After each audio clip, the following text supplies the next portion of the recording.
안녕하세요. 취업 준비하는 사람들을 위한 커리어 개발 센터 개커쌤 채널입니다. 지난번에 성격의 장단점 답변 요령에 대해 살펴본 적이 있는데요. 특히 단점 답변에 대해 힘들어하는 지원자들이 많아서 이것에 대해 좀 더 알아보도록 하겠습니다. 자기소개서나 면접에서 지원자의 장점에 대한 답변은 비교적 다양한 편이지만 단점에 대한 답변은 형식적이고 상투적인 문구가 많이 등장합니다. 예를 들어 지나치게 꼼꼼하다, 거절을 잘 못한다, 한 가지 일에 몰두하면 다른 일을 잘 못한다, 지나치게 완벽을 추구한다, 성격이 급하다와 같은 답변이 그런 예입니다. 단점이지만 달리 생각해보면 장점일 수도 있는 답변을 선택하다 보니 이렇게 단점에 대한 답변이 많이 겹치게 된 것 같습니다. 자기소개서나 면접에서 지원자의 단점에 대해 말해달라고 하는 이유는 뭘까요? 물론 지원자의 단점이 궁금해서 물어볼 수도 있겠지만 다른 한편으로는 이 질문에 대해 답변하는 지원자의 태도를 보면서 그 사람의 인성을 가늠해 볼 수 있기 때문에 물어보는 것입니다. 그런 측면까지 감안할 때 제가 생각하는 단점 답변의 요령은 아래와 같습니다. 첫째, 인위적인 포장보다는 솔직한 답변이 좋습니다. 인사 담당자는 다수 지원자의 자기소개서와 면접 결과를 평가하는 전문가입니다. 그렇기 때문에 지원자가 어설픈 포장 기술을 구사하는 것보다는 솔직하게 자신의 단점을 고백하는 것이 더 좋습니다. 섣부른 포장이나 치장은 인사 담당자에게 진실성이 떨어지는 지원자로 평가되어 감점 대상이 될 수 있습니다. 반면 단점에 대해 솔직하게 답변하면 여타 지원자로부터 차별화되는 진정성 넘치는 지원자로 평가받을 수 있습니다. 그렇다고 입사 여부에 악영향을 끼칠 정도로 치명적인 단점을 선택해서 고백할 필요는 없겠습니다. 둘째, 단점 답변에 자신의 개성을 담는 것을 시도해 보아야 합니다.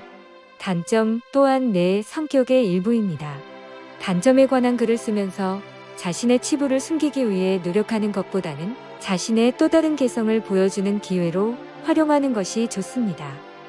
분명 단점에 대한 답변이 맞는데 그 답변을 다 읽고 나면 그 사람에 대해 호감을 갖게 되는 그런 단점을 찾아보기 바랍니다. 이렇게 접근하면 여러 지원자들이 흔히 선택하는 진부한 답변에서 벗어날 수 있을 것입니다. 셋째, 굳이 치명적인 단점을 선택해서 답변할 필요는 없습니다. 사람들은 대부분 한 가지 단점만 갖고 있는 것은 아니기 때문에 채용 심사에 부정적인 영향을 미칠 수 있는 단점을 굳이 실토할 필요는 없습니다. 앞에서 솔직한 답변을 강조했던 것은 단점에 대한 답변에 있어서 과도하게 포장하거나 상투적인 답변을 하지 말라는 것이지 치명적인 단점을 고백하라는 뜻은 아닙니다. 솔직한 답변을 지향하지만 그렇다고 해서 지원자를 너무 처참하게 만드는 단점을 얘기할 필요는 없는 것입니다.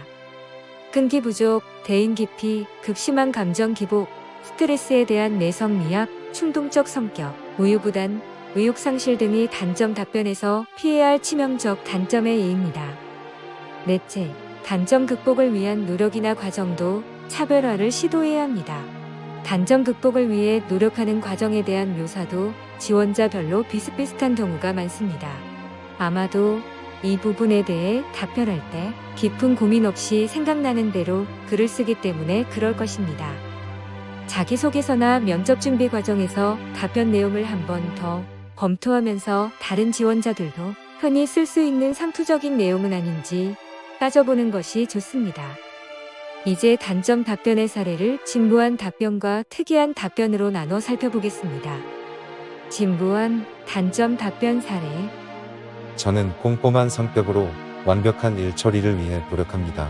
하지만 때론 저의 지나친 꼼꼼함이 단점이 되어 업무 수행의 속도를 지체시키는 경우가 있습니다.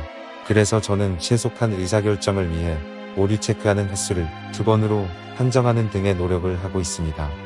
이 답변에 대한 검토 의견입니다. 이것은 장점과 단점을 섞어서 단점이면서도 장점인 듯한 여운을 남기는 전형적인 단점 답변 사례입니다.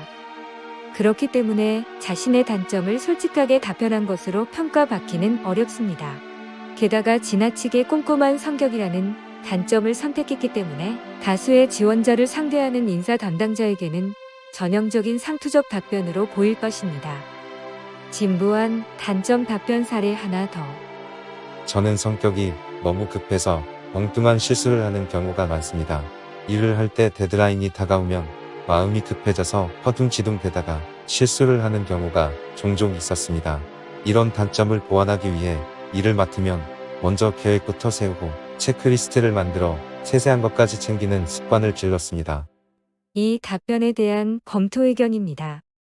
급한 성격도 빈번하게 등장하는 단점이기 때문에 자신이 어느 정도로 급한 성격을 갖고 있는지 또는 어떻게 해서 그런 성격을 갖게 되었는지에 대한 부연 설명을 해주는 것이 좋습니다. 계획을 세우고 체크리스트를 만드는 것도 너무 평이한 답변이기 때문에 그런 단점을 보완하기 위해 어떤 노력을 했는지 좀 더 특이성이 있는 내용을 찾아보아야 합니다. 다음은 특이한 단점 답변 사례입니다. 저에게는 사람을 일방적으로 판단하는 버릇이 있었습니다. 전 직장에서 같이 일했던 한 동료가 지각을 빈번하게 해서 성실하지 못한 사람이라고 판단하여 안 좋게 생각했던 적이 있었습니다. 하지만 일을 같이 해보니 그는 짧은 순간에 집중적으로 일을 처리하는 성향을 갖고 있다는 것을 알게 되었습니다. 그런 경험을 한 이후로는 사람에 대한 판단을 신중하게 하게 되었으며 좀 더 열린 마음을 가지고 사람을 대하게 되었습니다. 이 답변에 대한 검토 의견입니다. 사람을 일방적으로 판단하는 버릇은 매우 특이한 답변입니다. 그래서 인사 담당자의 눈길을 끌기에 충분합니다. 그리고 지원자가 사회 경험을 통해 성숙되는 모습과 함께 열린 마음을 부각시켰기 때문에 인사 담당자에게 좋은 인상을 남길 수 있을 것 같습니다. 특이한 단점 답변 사례 하나 더. 너무 직선적인 성향이 주변 사람들과의 관계를 껄끄럽게 만들기도 합니다. 제가 친구들의 얘기를 듣고 조언을 해줘야 하는 경우 그 표현 방식이 너무 직선적이어서 상대방의 심기를 그르치게 되고 서로의 관계가 소원해지는 경우가 있었습니다. 워낙 오래된 친구들이라 시간이 지나면서 서로 오해를 풀게 되었지만 저도 나이가 들면서 그런 실수를 피하기 위해 완곡한 어법을 쓰게 되었습니다. 이 답변에 대한 검토 의견입니다. 직선적인 성향도 진부한 답변에 해당되지는 않습니다.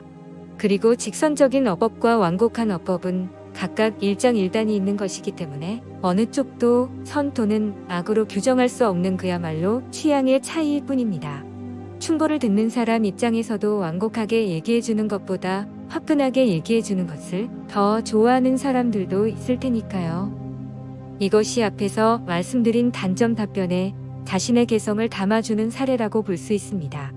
인사 담당자의 취향에 따라 다르겠지만 자신의 단점이 직선적인 성향이라고 답변하는 지원자에 대해 은근 호감을 느끼는 사람도 있을 수 있습니다. 이상과 같이 단점 문항은 매우 상투적이고 의례적인 내용의 답변이 나오기 쉬운 문항입니다. 이런 문제를 해소하기 위해서는 답변 작성하기 직전에 지인들의 의견을 받아서 진정한 나의 단점이 무엇인지 한번 탐색을 해보는 것도 좋습니다. 그런 과정을 거쳐 단점 문항에서 진정성과 자성 능력을 보여주는 멋진 답변을 해낼 수 있게 되면 그 밖의 자소서 문항들에 대한 답변은 상대적으로 쉽게 느껴질 것입니다. 지금까지 취업 준비하는 사람들을 위한 커리어 개발센터 개커쌤 채널이었습니다. 내용이 마음에 드셨으면 좋아요, 구독 꾹 눌러주세요. 다음에 더 멋진 영상으로 찾아뵙겠습니다. 그럼 며칠 후에 또 만나요.